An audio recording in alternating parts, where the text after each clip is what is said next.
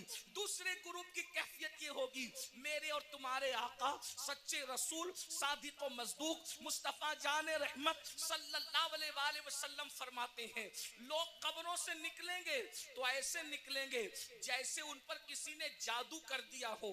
حالانکہ اس دن کون کس پہ جادو کرے گا. جیسے جادو جس پہ کیا جاتا ہے تو اس کا چہرہ کیسے بے رونق ہوتا ہے, سونا سونا ہوتا ہے, اس کے چہرے پر جو ہے حساسیت نہیں ہوتی, اس کا چہرہ جو ہے اللہ اکبر خوبصورت نہیں لگتا. بلکہ صرف سمجھانے کے لیے کہہ رہا ہوں, چہرہ منحوس سا لگتا ہے, ڈراؤنا سا لگتا ہے. آقا فرماتے ہیں کچھ لوگ اپنی قبروں سے اٹھیں گے, مفہوم کے طور پہ عرض کر رہا ہوں, تو ایسا لگے گا کہ جیسے ان پہ کسی نے جادو کیا, حالانکہ کسی نے جادو نہیں کیا ہوگا. ایسا لگے گا جیسے اس کو کسی آسیب نے چھو لیا, لیکن اس کو آسیب نے نہیں چھوا ہوگا. اللہ اکبر. آقا ارشاد فرماتے ہیں ان کے پیٹ مٹکوں کی طرح بڑے بڑے ہوں گے, کچھ کے پیٹ کمروں کی طرح بڑے بڑے ہوں گے. کچھ لوگوں کا حال یہ ہوگا, وہ اٹھ کر کھڑے رہنے کی کوشش کریں گے تو گر جائیں گے. اللہ اکبر. ان کے پیر چھوٹے ہوں گے, ان کے ہاتھ چھوٹے ہوں گے, اور ان کے پیٹ مٹکوں کی طرح اور کمروں کی طرح بڑے بڑے ہوں گے. وہ چلنا چاہیں گے تو گر جائیں گے. اللہ اکبر. صحابہ کرام نے عرض کیا, یا رسول اللہ صلی اللہ علیہ وآلہ وسلم, وہ کون لوگ ہوں گے جن کی حالت یہ ہوگی, ایسا لگے گا کہ وہ نشے میں ہے, مگر وہ نشے میں نہیں ہوں گے. ایسا لگے گا وہ جادو کیے ہوئے ہیں, حالانکہ ان پہ جادو نہیں ہوگا. ایسا لگے گا کہ وہ آسیب زدہ ہیں, حالانکہ وہ آسیب میں نہیں ہوں گے. ان کے پیٹ کمروں کی طرح, ان میں سانپ اور بچھو ہوں گے. صحابہ کرام نے پوچھا تو آقا فرماتے ہیں جن لوگوں نے دنیا میں سود کھایا ہوگا, جن لوگوں نے دنیا میں سود کے دھندے کیے ہوں گے, وہ اس حالت میں اٹھیں گے کہ وہ چل نہیں سکیں گے. اللہ اکبر. وہ چل نہیں سکیں گے.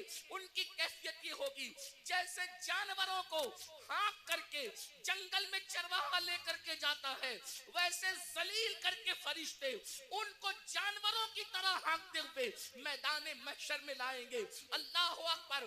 ذرا تصور تو کرو, ذرا غور تو کرو, اس دن کی ذلت کیا ذلت ہوگی, اس دن کی رسوائی کیا رسوائی ہوگی.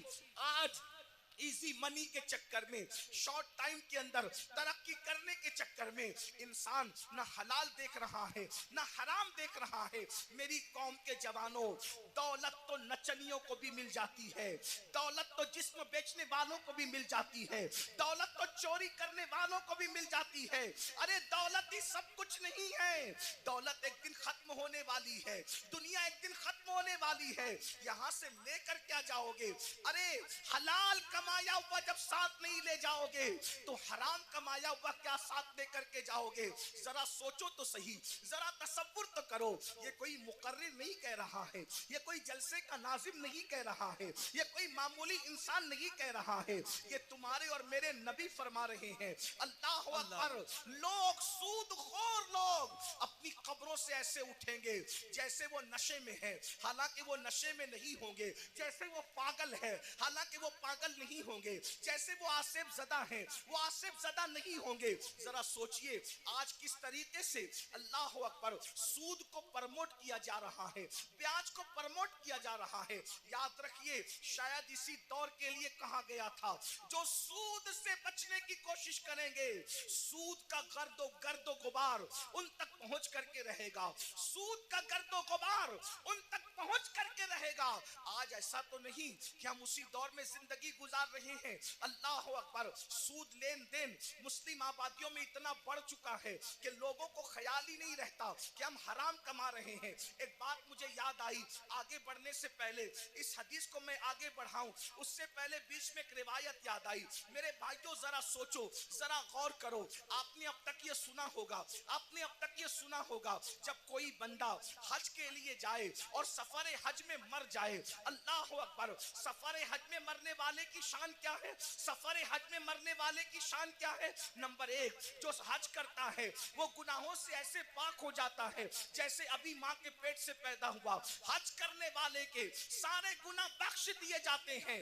حتیٰ کہ حاجی کی شان یہ ہے کہ حاجی 700 ایسے لوگوں کی بخشش کروائے گا جن پر جہنم واجب ہو چکا ہوگا. حاجی کی شان یہ ہے. اللہ اکبر. لیکن کوئی حاجی بنے تو صحیح, حاجی سب کہلاتے ہیں, حاجی ہے کتنے؟ جو واقعی حاجی ہوگا وہ 700 لوگوں کی بخشش کرائے گا. حاجی کا ٹائٹل پانا آسان ہے, حاجی بن جانا آسان نہیں ہے. اللہ اکبر. سنو سنو, غور سے سنو, اللہ کے بندو توجہ سے سنو. اللہ اکبر. حج کرنے والے کی مغفرت ہو جاتی ہے, حج کرنے والے کی بخشش ہو جاتی ہے. حج کرنے والا 700 لوگوں کی شفاعت کرے گا, وہ شفیع بنے گا, اس کی شفاعت قبول کی جائے گی. اللہ اکبر. اور اگر کوئی خوش نصیب سفر حج میں مر جائے, سفر حج میں مر جائے, تو جب تک دنیا قائم رہے گی, جب تک چاند سورج نکلتے رہیں گے, جب تک عرفات کے میدان میں حج ہوتا رہے گا, جو سفر حج میں مر گیا قیامت تک ہر سال اللہ اس کو حج کرنے کا ثواب عطا فرمائے گا. ایک روایت میں آیا ہے اس کا ہم شکل ایک فرشتہ پیدا کیا جائے گا جو قیامت تک اس کے لیے حج کرتا رہے گا. بولو سفر حج میں مرنے کی فضیلت کیا ہے؟ مگر اب سنیے, دل کے کانوں سے سنیے, ذرا غور سے سنیے. اللہ اکبر. ایک قافلہ سفر کر رہا تھا, سفر کرتے کرتے جب وہ آگے بڑھا حج کے سفر میں تو انہوں نے کیا دیکھا, ایک بندے کا انتقال ہو گیا. اور جب اس کا انتقال ہو گیا سوچا حاجی ہے, حاجی صاحب کا انتقال ہو گیا, ابھی کعبے تک پہنچے بھی نہیں تھے کہ حاجی صاحب کا انتقال ہو گیا. حاجی صاحب کا انتقال ہوا تو ان کے چہرے پہ کپڑا ڈھانک دیا گیا. جب کپڑا ڈھانک دیا گیا تھوڑی دیر کے بعد لوگوں نے سوچا چلو غسل دے دو, چلو کفن پہنا دو تاکہ ہم ان کو دفن کر سکیں. جیسے ہی غسل دینے کے لیے چہرے سے کپڑا ہٹایا تو کیا دیکھتے ہیں کہ حاجی صاحب کا چہرہ گدھے کی طرح ہو گیا, گدھے کی شکل اختیار کر گیا. اللہ اکبر. پورے قافلے میں کوہرام مچ گیا, پورا قافلہ بے چین ہو گیا. ارے سفر حج میں مرنا تو بڑی سعادت کی بات ہے, لیکن سب رونے لگے, سب بے چین ہونے لگے, دعا کرنے لگے اور دعا کرتے تھے یا اللہ تو کسی پہ ظلم تو نہیں کرتا, سفر حج میں مرنے والا اس کا چہرہ گدھے کی طرح ہو گیا. اللہ اکبر. تو کسی کی آنکھ لگی تو خواب میں ارشاد فرمایا گیا تم اس کے گدھے کی طرح چہرہ ہونے پر افسوس اور تعجب کرتے ہو, یہ نہیں پوچھتے کہ اس کا چہرہ سفر حج میں بھی آخر گدھے کی طرح کیوں ہو گیا.